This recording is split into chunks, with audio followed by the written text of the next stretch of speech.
Hi friends, ಎಲ್ಲರಿಗೂ ನಮಸ್ಕಾರ. Gagan cooking ಚಾನಲ್ಗೆ ಸ್ವಾಗತ. ಹೊಸದಾಗಿ ನಮ್ಮ ಚಾನಲ್ ನೋಡ್ತಾ ಇದ್ದರೆ ಸಬ್ಸ್ಕ್ರೈಬ್ ಮಾಡ್ಕೊಳ್ಳಿ, ಹಾಗೆ ಪಕ್ಕದಲ್ಲಿರೋ ಬೆಲ್ ಐಕನ್ ಕ್ಲಿಕ್ ಮಾಡಿ. ಬನ್ನಿ, ಇವತ್ತು ತುಂಬ ಟೇಸ್ಟಿಯಾದಂತಹ ಈ ರೋಡ್ ಸೈಡೆಲ್ಲ ಚುರುಮುರಿ ಮಾಡ್ತಾರಲ್ಲ, ಅಷ್ಟೇ ಟೇಸ್ಟ್ ಕೊಡುತ್ತೆ ಇದು. ನೀವು ಕೂಡ ಟ್ರೈ ಮಾಡಿ ನೋಡಿ. ಚುರುಮುರಿ ಹೇಗೆ ಮಾಡೋದು ಅಂತ ನೋಡ್ಕೊಳ್ಳೋಣ.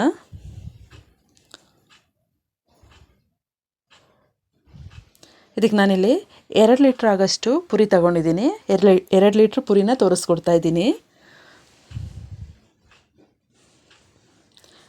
ಇದಕ್ಕೆ ಸ್ಟಾರ್ಟಿಂಗಲ್ಲಿ ಹಸಿಮೆಣಸಿನ್ಕಾಯಿ ಒಂದು 4ರಿಂದ 5 ತಗೊಂಡು ಸಣ್ಣ ಮಿಕ್ಸಿ ಜಾರ್ಗೆ ಹಾಕಿ ಪೇಸ್ಟ್ ಮಾಡ್ಕೊಳ್ಬೇಕು. ಹಸಿಮೆಣಸಿನ್ಕಾಯಿನ ಅದು ಒಂದೇ ಹಾಕಿದರೆ ಸಾಕು. ಹಾಗೆ ಪುರಿ ನಾನಿಲ್ಲಿ ಕ್ಲೀನ್ ಮಾಡಿ ಇಟ್ಕೊಂಡಿರೋದು 2 ಲೀಟ್ರ್ ಪುರಿ ತೊಗೊಂಡಿದ್ದೀನಿ.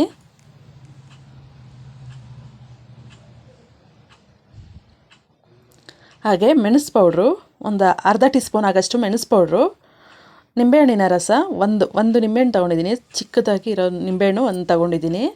ಹಾಗೆ ಶೇಂಗಾ ಬೀಜ ಸ್ವಲ್ಪ ತೊಗೊಂಡಿದ್ದೀನಿ, ಕೊತ್ತಂಬರಿ ಸೊಪ್ಪು ಸ್ವಲ್ಪ, ಈರುಳ್ಳಿ 1-2 ಸಣ್ಣ ಕಟ್ ಮಾಡ್ಕೊಂಡಿರೋದು, ಟೊಮೊಟೊ ಹಣ್ಣು 1 ಸಣ್ಣ ಕಟ್ ಮಾಡ್ಕೊಂಡಿದ್ದೀನಿ, ಕ್ಯಾರೆಟ್ ತುರಿ ಒಂದು ಕ್ಯಾರೆಟ್ ತೊಗೊಂಡು ತುರಿದು ಇಟ್ಕೊಂಡಿದ್ದೀನಿ.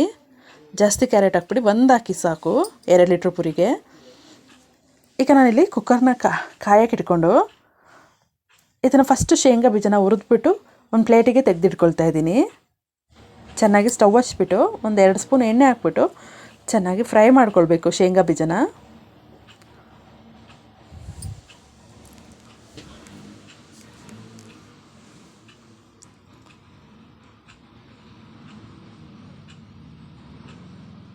ಚೆನ್ನಾಗಿ ಶೇಂಗಾ ಬೀಜ ಫ್ರೈ ಆಗಿದ್ದಷ್ಟು ಟೇಸ್ಟ್ ಬರುತ್ತೆ.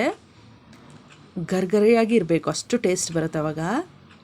ಇದನ್ನು ನಾನಿಲ್ಲಿ ಒಂದು ಪ್ಲೇಟಿಗೆ ಹಾಕೊಂಡು ಇಟ್ಕೊಂಡಿದ್ದೀನಿ ಶೇಂಗಾ ಬೀಜನ.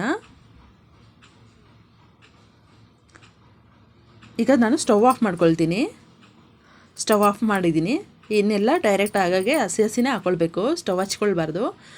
ನಾನಿಲ್ಲಿ ಟೊಮೊಟೊ ಹಣ್ಣು 1, ಈರುಳ್ಳಿ ಸಣ್ಣಗೆ ಹೆಚ್ಚಿರೋದು 3 ಈರುಳ್ಳಿನ ಸಣ್ಣಗೆ ಕಟ್ ಮಾಡಿರೋದು, ಕೊತ್ತಂಬರಿ ಸೊಪ್ಪು ಸಣ್ಣಗೆ ಕಟ್ ಮಾಡಿರೋದು, ಹಾಗೆ ಕ್ಯಾರೆಟ್ 1 ತುರಿದಿರೋದು, ಇಷ್ಟನ್ನು ಹಾಕ್ಕೊಳ್ಬೇಕು. ಸ್ಟವ್ ಆಫ್ ಮಾಡಿದ ಮೇಲೆ ಇಷ್ಟನ್ನು ಹಾಕ್ಕೊಳ್ಬೇಕು.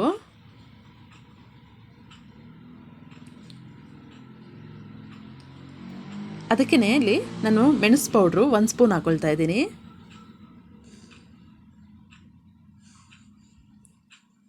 ನಾನಿಲ್ಲಿ ಮೆಣಸನ್ನ ಕುಟ್ಟಿ ಪುಡಿ ಮಾಡ್ಕೊಂಡಿದ್ದೀನಿ, ಅದನ್ನು 1 ಸ್ಪೂನ್ ಹಾಕ್ಕೊಳ್ತಾ ಇದ್ದೀನಿ. ಹಾಗೆ ಹಸಿಮೆಣಸಿನ್ಕಾಯಿ ಪೇಸ್ಟು ನಾವು ಎಷ್ಟು ರುಬ್ಬಿದ್ದೀವಿ, ಪೇಸ್ಟ್ ಮಾಡ್ಕೊಂಡಿದ್ವಿ ಅದನ್ನೆಲ್ಲ ಹಾಕ್ಕೊಳ್ತಾ ಇದ್ದೀನಿ. ಹಾಗೆ ಇಲ್ಲಿ ನಾನು 2 ಲೀಟ್ರ್ ಪೂರಿನ ಕ್ಲೀನ್ ಮಾಡಿರೋದನ್ನು ಹಾಕ್ಕೊಳ್ತಾ ಇದ್ದೀನಿ.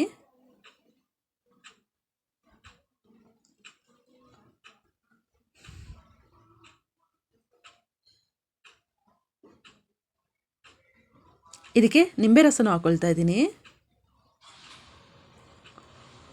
ಹಾಗೆ ಹುರಿದಿರೋಂಥ ಕಡಲೆ ಬೀಜನೂ ಹಾಕ್ಕೊಳ್ತಾ ಇದ್ದೀನಿ. ಫ್ರೈ ಮಾಡಿರೋದು, ಎಣ್ಣೆಯಲ್ಲಿ ಫ್ರೈ ಮಾಡಿರೋಂಥ ಕಡಲೆ ಬೀಜ ಹಾಕ್ಕೊಳ್ತಾ ಇದ್ದೀನಿ.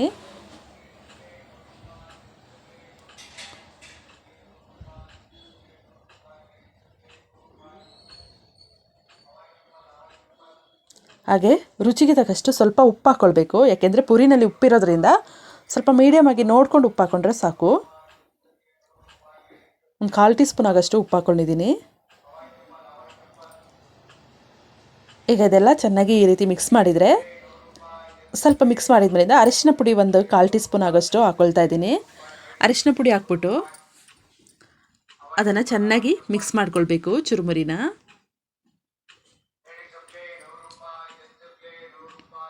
ಚೆನ್ನಾಗಿ ಚುರುಮುರಿನ ಮಿಕ್ಸ್ ಮಾಡಿಕೊಂಡ್ರೆ ಈಗ ರುಚಿಯಾಗಿರುವ ಚುರುಮುರಿ ರೆಡಿಯಾಗಿದೆ. ಸೇಮ್ ರೋಡ್ ಸೈಡ್ ಏನು ತಿಂತೀವಿ ಅದೇ ಟೇಸ್ಟ್ ಇರುತ್ತೆ ಇದು.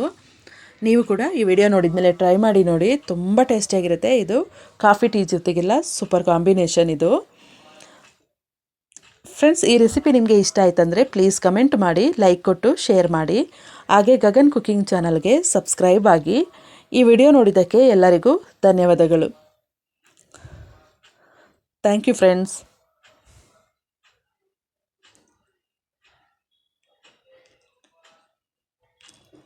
ಮಕ್ಕಳೆಲ್ಲ ತುಂಬ ಇಷ್ಟಪಟ್ಟು ತಿಂತಾರೆ ಈ ರೀತಿ ಸ್ನ್ಯಾಕ್ಸ್ ಮಾಡ್ಕೊಡೋದ್ರಿಂದ. ಸಂಜೆ ಟೈಮ್ಗೆ ಈ ರೀತಿ ಮಾಡ್ಕೊಂಡು ತಿನ್ನೋದ್ರಿಂದ ತುಂಬ ಟೇಸ್ಟಿಯಾಗಿರುತ್ತೆ. ಮಕ್ಕಳು ಸಹ ತುಂಬ ಇಷ್ಟಪಟ್ಟು ತಿಂತಾರೆ ಇದನ್ನು.